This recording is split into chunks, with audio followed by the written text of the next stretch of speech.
నమస్కారం. ధర్మ సందేహాలు కార్యక్రమానికి స్వాగతం. అనునిత్యం ప్రేక్షకులు ఎన్నో సందేహాలను కలిగి ఉంటారు. వాటన్నిటినీ నివృత్తి చేసే ఏకైక కార్యక్రమమే భక్తి టీవీ నిర్వహిస్తున్నటువంటి ధర్మ సందేహాలు కార్యక్రమం. మరి ప్రపంచవ్యాప్తంగా ఉన్న మన భక్తి టీవీ ప్రేక్షకులు వారికి కలిగిన సందేహాలను ఉత్తరాలు, ఈమెయిల్స్ ద్వారా మాకు రాసి పంపిస్తున్నారు. ఈనాటి కార్యక్రమంలో వాటిని నివృత్తి చేయడానికి మన ముందున్నారు ప్రముఖ ఆధ్యాత్మికవేత్త, దేవీ ఉపాసకులు, హస్త సాముద్రిక సామ్రాట్, అమరావతి సిద్ధాంతి బ్రహ్మశ్రీ డాక్టర్ మాచిరాజు వేణుగోపాల్ గారు. వారిని అడిగి తెలుసుకుందాం. నమస్కారం అండి గురువు గారు. నమస్కారం అమ్మా. గురువుగారు, మొదటి ఉత్తరం చూద్దామండి. నెల్లూరు నుండి ప్రకాష్ గారు పంపించారు. దేవుడి పటం నుండి పూలు కింద పడితే వాటిని మళ్ళీ తిరిగి పెట్టకూడదా అని అడుగుతున్నారు. మానవ జీవితంలో భగవంతుడు ప్రసాదించినటువంటి అమృత తుల్యవంతమైనటువంటి ప్రభావాలే ప్రకృతిలో వికసించేటువంటి పూలు.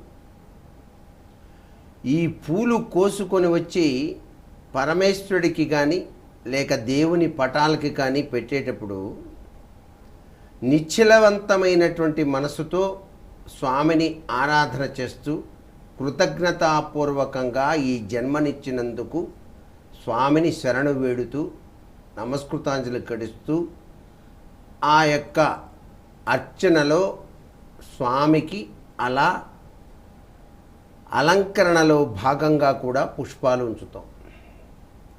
అయితే ఆ పుష్పాలు పెట్టినప్పుడు మనసంతా కూడాను చాలా ఆనందంగా కనిపిస్తుంది. ఆ స్వామి వంక తదేకంగా చూసినట్లయితే ఆ స్వామివారు ఆనందంగా మనతో మాట్లాడినట్టుగా కూడాను అనిపిస్తుంది. అది భక్తి భావన స్ఫూర్తిలో దాగిన పరమార్థం. అలా చూస్తూ ఉండగానే ఆ యొక్క పటంపై నుంచి పువ్వు కింద పడ్డదనుకోండి, నీ కోరిక సిద్ధించినట్టే నాయనా అని చెప్పటం ఇక్కడ స్వామివారు.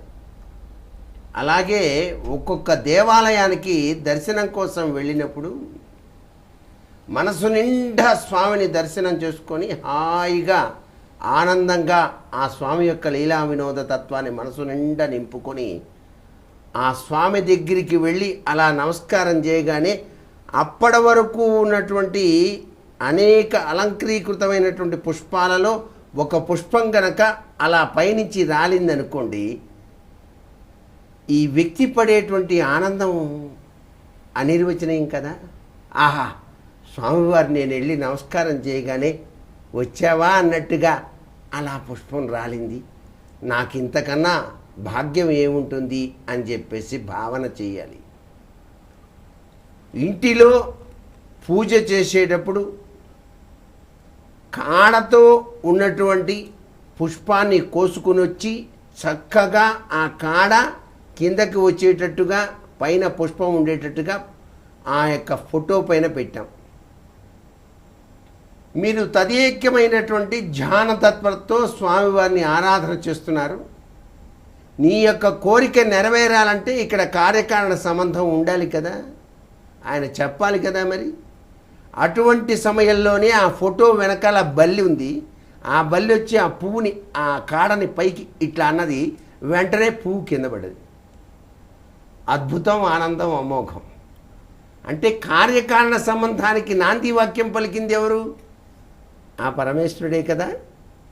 ఆ పువ్వు అలా రాలటం అనేది నీ యొక్క త్రికరణ శుద్ధికి, భక్తి భావన స్ఫూర్తికి నిదర్శనంగా భావించాలి. అలా పువ్వు రాలటం అనేది అదృష్టంగా భావించాలి. ఆ రాలిన పువ్వును అలా తీసుకొని కళ్ళకద్దుకొని స్వామి నీ అనుగ్రహం అని చెప్పేసి దగ్గర ఉంచుకోవాలి పూజ అయిన తరువాత. అంతేగాని వెంటనే మళ్ళీ అరే పువ్వు పడ్డదే అని చెప్పేసి దాన్ని తీసి మళ్ళీ పైన పెట్టకూడదు. ఇదేంట్రా, నేను నీకు కోరిక నెరవేర్చడానికి అనుగ్రహాన్ని ఇస్తుంటే అక్కర్లేదంటున్నావు అనుకోవచ్చుగా స్వామివారు. కాబట్టి తస్మాత్ జాగ్రత్త. పువ్వు గనక అలా పటం నుంచి కింద గనక పడ్డట్టయితే స్వామి నీ అనుగ్రహం అని చెప్పేసి మనసారా స్వామికి కృతజ్ఞతలు చెప్పుకోవాలి. ఇది పూల విషయంలో దాగిన పరమార్థ లక్ష్యం. గురుగారు, మరో ఉత్తరం చూద్దామండి. పసుమర్తి నుండి రాజారావు గారు పంపించారు. గృహ నిర్మాణము తరువాత 1 సంవత్సరం తర్వాతే వివాహం చేయాలా అని అడుగుతున్నారు. శాస్త్రంలో పెళ్ళి చేసి చూడు, ఇల్లు కట్టి చూడు అని చెప్పేసి పూర్వం చెప్పేవాళ్ళు.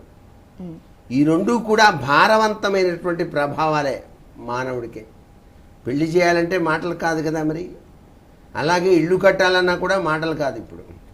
అందులో ఇప్పుడు ప్రస్తుత నారద ప్రపంచంలో ఒక ఇల్లు కట్టాడు అంటే కోట్లతో కూడిన పనిగా అనిపిస్తుంది. చిన్న భూమి కావాలంటే కోట్లలో వెళ్ళిపోయింది.